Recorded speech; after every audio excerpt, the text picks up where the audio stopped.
सुप्रभात बच्चों। वर्ग दशम के बच्चे सभी ध्यान देंगे। मानवीय करुणा की दिव्य चमक जो सर्वेश्वर दयाल सक्सेना द्वारा रचित संस्मरण है, पूरी पढ़ाई उसकी हो चुकी है। अब आगे प्रश्न अभ्यास देखेंगे। हम हल कर देते हैं, आप लोग नोट कर लीजिएगा वीडियो से, नहीं तो अगर पूरा संस्मरण अगर ढंग से पढ़ लें तो खुद नोट कर लेंगे। फादर की उपस्थिति देवदार की छाया जैसी क्यों लगती है? तो फादर की उपस्थिति देवदार की छाया जैसी इसलिए लगती है क्योंकि फादर जो है, फादर में मानवता कूट कूट कर भरी है। उसमें मानवीय करुणा से ओत पोत प्रोत उनका विषय जो है, हृदय जो है बड़ा विशाल है। वो किसी के सुख दुख में वो सबको अपनी छत्र छाया की तरह वो सबको सुख दुख शेयर करते हैं, बांटते हैं।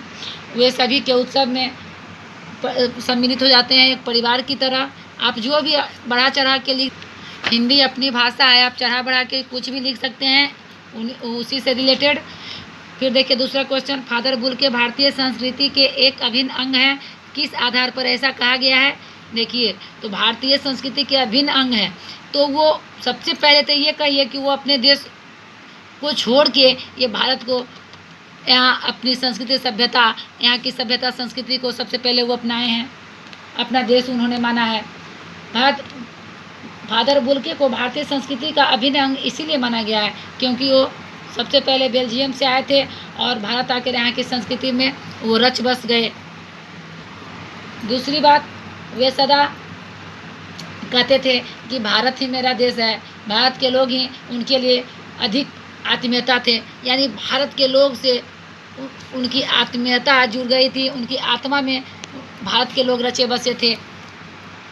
आप जितना भी पॉइंट दे के आगे खींच सकते हैं। पाठ में आए उन प्रसंगों को उल्लेख कीजिए जिनसे फादर बुल्के का हिंदी प्रेम प्रकट होता है।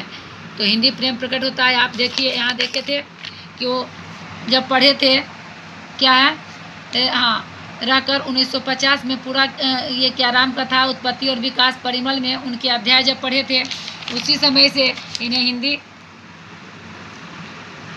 भाषा अपनी ओर खींच ली। देखिए, तो फादर बुल्के इलाहाबाद में बुल्के परिमल के नामक की साहित्यिक संस्था से जुड़े थे। वे हिंदी भाषा और साहित्य से संबोधित गोष्ठियों में सम्मिलित होते हुए गंभीर बहस करते थे। वे लेखकों की रचनाओं पर अपनी स्पष्ट राय भी देते थे। हिंदी भाषा साहित्य इन्हें बहुत पसंद था। हिंदी भाषा का कहीं धर्म सभा या सम्मेलन होता था, उसमें ये भाग लेते थे। अब चौथा क्वेश्चन देखिए, इस पाठ के आधार पर फादर कामिल बुल्के की जो छवि उभरती है उसे अपने शब्दों में लिखिए। तो अब ये जो छवि उभरती है वो कैसे थे, उनकी छवि, उनका रंग ढंग कैसा था, वो लिखना है इसमें। सबसे पहले वो निस्वार्थ कर्मयोगी थे, उनका चेहरा कैसा था, ये सब आपको लिखना है, ये खुद कर लेंगे। उनकी काली आंखें आकर्षक से युक्त सन्यासी थे।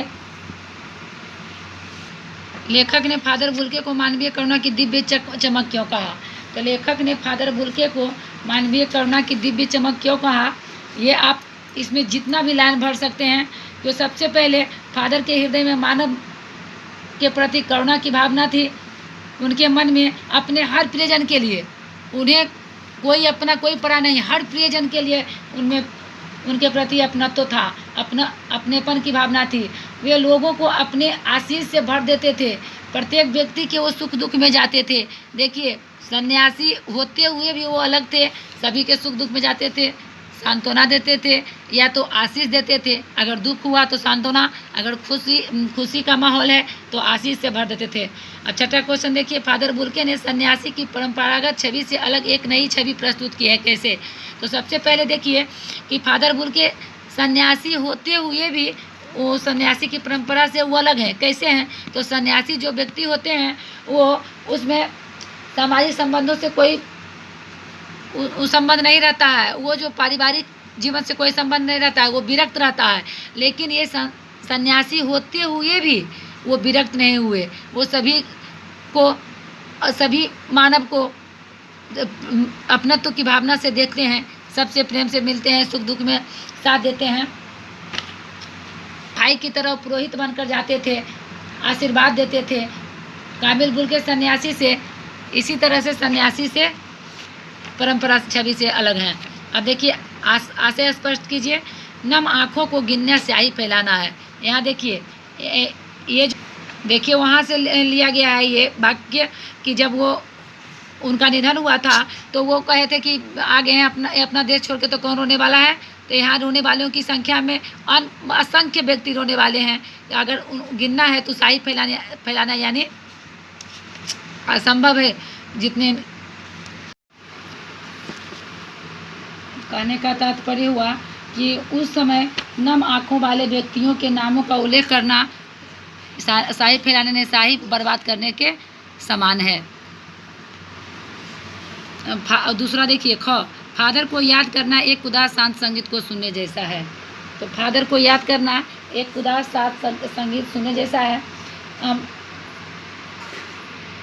जिस प्रकार उदास संगीत सुनते समय हम लोग का मन जो है गहरे दुख में डूब जाता है, उसी प्रकार उदास संगीत का मतलब जिस तरह से बोलिए कुछ भी निर्गुण वगैरह, उसी तरह से फादर को अगर हम याद करते हैं तो उसी तरह से हमारी आंखें नम हो जाती है और एक शांति, उदास संगीत यानी शांति, चारों तरफ शांति फैल जाती है। इसीलिए फादर को याद करना एक उदास शांत संगीत सुनने के जैसा है, सुनने के समान है। अब देखिए इतना आप लोग नोट कर लीजिएगा। और आगे रचना और अभिव्यक्ति, आपके विचार से फादर भारत आने का मन क्यों बनाया होगा, ये सब खुद स्वयं करेंगे, इसमें टीचर हेल्प नहीं करेंगे, आप खुद से बनाएंगे। इसका फेयर कॉपी कंप्लीट कर लेंगे। आगे